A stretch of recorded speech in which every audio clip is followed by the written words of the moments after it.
Joseph, bonjour. Comment vous allez? Je vais bien. Et je suis contente pour vous, vous savez, non? Mais pourquoi? Hein? Pourquoi? Ok. Mais je suis contente pour vous quand même. Merci. Félicitations. Merci Lys. Il s'appelle comment? Aurel. Elle s'appelle Aurel. Il s'appelle Aurel. Il s'appelle... Il a précisé, il s'appelle Aurel. Bienvenue à Aurel. Félicitations à l'heureuse maman et puis à l'heureux papa. Merci Lys. Jusqu'à ce qu'Aurel n'ait 5 ans, voilà. Il y a du temps. Il y a du temps, mais le pour l'heure, on préparer. s'intéresse aux enfants de 5 à 15 ans. Oui. Les défis qu'ils veulent relever et puis les accidents qui s'en suivent, c'est dans la rubrique pour la vie. Pour la vie. Alors, Il faut dire qu'à partir de 5 ans, les enfants commencent à se sentir grands, comme vous venez de le dire. Et ils n'aiment plus qu'on les appelle par de petits noms affectueux et tout. bébé. Et comment chérie. ils le font savoir? Ils le font savoir à travers des actes, des gestes qu'ils posent, soit pour épater le papa ou la maman. Oui, mais à 5 ans, on peut toujours. Hein, c'est quand ils font 10, entre 10 et 15 là, Voilà. qui n'aiment plus les petits noms. Le Mon petit risque bijou, vient encore bébé. plus en grandissant.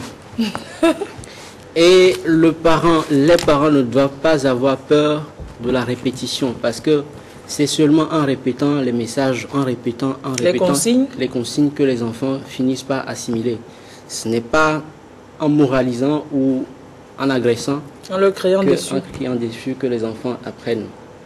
Ils sont beaucoup plus intéressés, comme on l'avait dit la semaine dernière, ils sont beaucoup plus intéressés par les interdits que par les permis. Donc, Donc on leur dit, ne fais pas ça, voilà. et moi, c'est ce qui tente encore plus. Bon, ça leur dit dedans, il faut essayer, voir ce que ça va donner. Ah, parce qu'on a absolument. dit, ne fais pas. Absolument.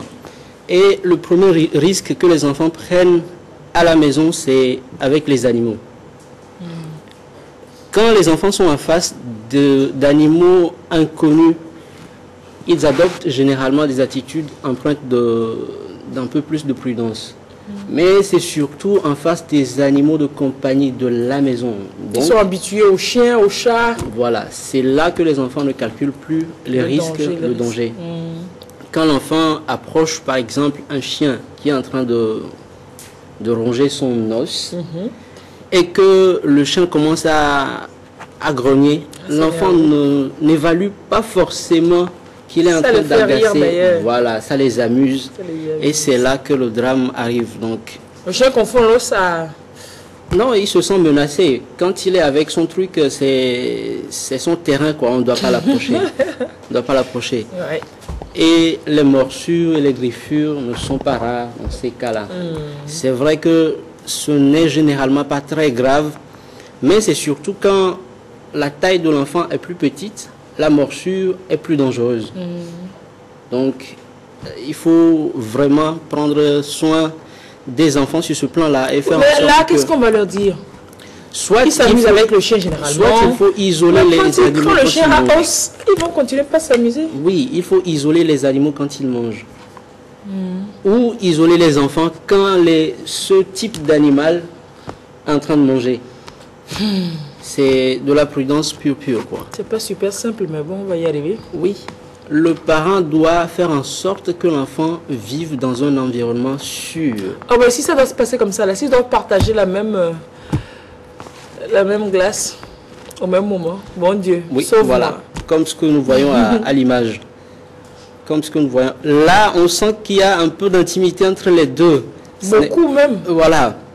Mais c'est quand ça va être vraiment le Mais truc lui, c'est un du petit chien. chiot encore tout mignon. Ouais, c'est Moi, un je les petit préfère chiot, quand ils voilà. sont comme ça. Quand ils grandissent, encore moins. Quand ils sont petits. Là, c'est plus gentil, c'est beaucoup plus gentil. mignon. C'est C'est plus beaucoup plus gentil. transportable. Et les risques auxquels sont exposés les enfants ne se limitent pas au domicile. En ville, le premier risque auquel les enfants sont exposés, c'est dans la circulation. Comment traverser une route? Nous disons qu'à partir de 5 ans, il faut déjà commencer, il faut que les parents commencent déjà à enseigner aux enfants, à apprendre aux enfants à marcher sur les passages cloutés. Et surtout pas entre deux voitures stationnées. C'est super dangereux parce que d'après les statistiques, les accidents qui ont impliqué les enfants sur la route et de façon mortelle sont souvent des accidents, sont souvent dans un cadre où l'enfant sort d'un endroit où il était imprévisible pour les usagers de la route de deviner ou d'anticiper.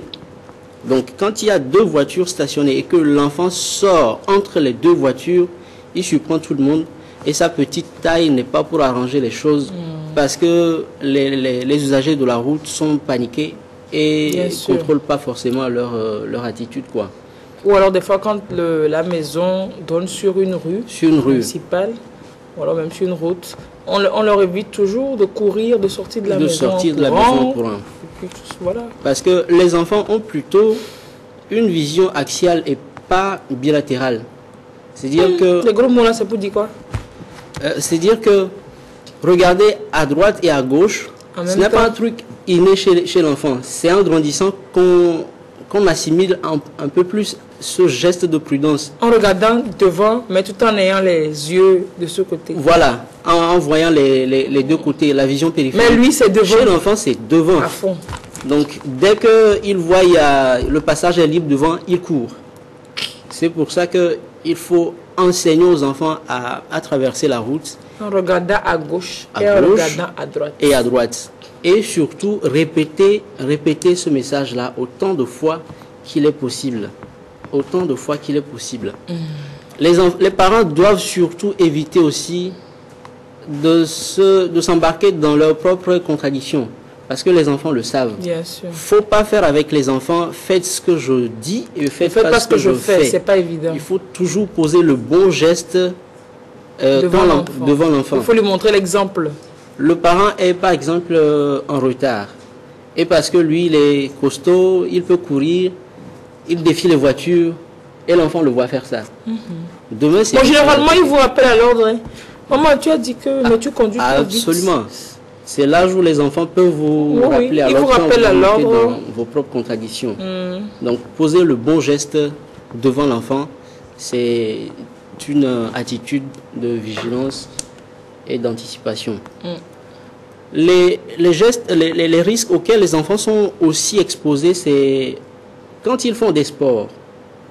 En fait, les enfants font beaucoup d'accidents entre 5 et 15 ans dans le domaine du sport ou dans le domaine du loisir. C'est beaucoup plus dans ces deux domaines-là que les enfants font des accidents. Le plus d'accidents. Nous savons tous le goût des ados ou des pré-ados à la musique ou aux jeux sur vidéo. Vraiment. Alors, parfois, le risque vient quand la batterie décharge et qu'on le met et qu'on met le chargeur dans une prise mal posée ou parfois les enfants qui sortent de la piscine et qui vont brancher tout de suite leur game. Ouais. Il y a de l'eau sur le corps qui est en train de ruisseler sur le corps. Et là, compliqué. Ils prennent du jus électrique, ils prennent du jus. C'est la même chose à la maison. Il est donné consigne, par exemple, que la baignoire dans la salle de bain soit éloignée de la prise électrique d'au moins 60 cm. Oui. Mais quand nos maçons et nos électriciens font leurs travaux, ils n'observent pas toujours ces... Ah non, hein, c'est pas systématiquement. Si eux, ils n'observent pas vous qui allez utiliser les installations, prêtez attention, dites-leur de mettre la prise plus haut, prise peut-être à côté du miroir de la salle de bain. C'est plus pratique là-bas d'ailleurs. Effectivement. De la mettre... Les jeunes filles qui, pour sécher leurs cheveux, mettre le sèche-cheveux dans la prise, dans la salle de bain. C'est parfois très dangereux. Et donc, il faut éviter que la prise soit très proche des parties de la salle de bain où il y a les premiers jets d'eau. Effectivement. Alors, les enfants font aussi des accidents très souvent dans les jeux de glisse. Vous voyez un jeune garçon qui court et à un moment donné, il glisse. Et effectivement, c'est assez intéressant. C'est magnifique. C'est pas les garçons seulement. Il n'y a pas que les garçons. Il n'y a pas que les garçons. Lys aussi en a fait. Oh, c'est bon, ça va. Ouais, c'est ça. C'est pourquoi on adore la terrasse et les couloirs. Et effectivement. Et le danger guette. Ouais. Le danger n'est jamais loin. Les enfants qui parfois chutent et qui ont des fractures ou c'est des dermabrasions, c'est-à-dire que la peau qui... comment dire ça? La peau qui... C'est des éraflures. Oui, mais ça fait super mal. Oui, qui font super mal. Ou alors, comme on glisse comme ça sur le dos aussi, on risque vraiment de... Parfois, ça donne des effets de brûlure à peu près, quoi. Donc, les enfants... Mais c'est super bien quand même. Oui, c'est super bien, mais c'est aux parents de conseiller les enfants à éviter les encadrer pour qu'ils puissent éviter ce type de jeu. Oui. Je ne sais pas si nous avons des images de... Quand vous passez le dimanche matin ou le samedi matin devant le palais des congrès, allez voir des enfants qui font du skateboard, oui, et en roller et sur des rollers, et le danger est toujours là parce qu'ils ne sont pas suivis d'adultes qui les apprennent à utiliser ces accessoires. Oh, ils veulent découvrir. Super dangereux parce que voilà. Non, ils apprennent. Là, il y a quelqu'un qui a un moniteur qui est devant. Ils sont équipés en plus. Eux, au moins, ils ont des casques et puis compagnie. Mais c'est pas évident. Oui, c'est pas évident. Il n'y a pas toujours et puis des protège-genoux. Voilà. Il faut des coudières, des genouillères. Il suffit qu'on roule une, deux fois, on se croit mettre dedans. Et les collisions. Je sais pas comment ça se passe comme ça. Les collisions, les coups, les chutes qui arrivent souvent. 15% de ces accidents-là finissent à l'hôpital. Ouais. Alors, avis aux parents, parce que les enfants vont au marché et trouvent ce type de matériel très facilement. Mais les autres accessoires ne suivent pas. On trouve la chaussure, mais pas forcément le casque avec. Oui. Donc, il faut que les parents suivent de près ce que les enfants mettent le matin quand ils vont faire leur partie de skateboard, par exemple. Ah, c'est peut-être les parents même qui leur ont acheté ça. Il faut prendre soin de leur acheter l'équipement complet. Oui, les chaussures, effectivement. Pour protéger les différents endroits du corps, là, les genoux et les coudes. Et puis surtout la tête, pour leur acheter un casque qui va avec.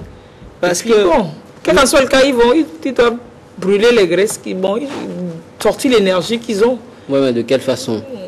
Oui. Quand les enfants sortent aussi avec leur vélo, soit pour aller à l'école, soit pour aller jouer avec. C'est ça aussi. Le casque n'est pas obligatoire pour les vélos cyclistes dans notre pays, mais c'est conseillé quand même. C'est indispensable. Ce n'est pas obligatoire, mais c'est indispensable. Il faut que les parents veillent. Un casque, ça ne coûte pas une fortune, mais ça sauve. Quand on a pu acheter le vélo à l'enfant, voilà. On peut lui acheter le casque. C'est évident qu'on puisse acheter un casque. Donc voilà à peu près. Merci de me le dire. Ah ouais, je vois. C'est bon, ça va. Elle prend des risques.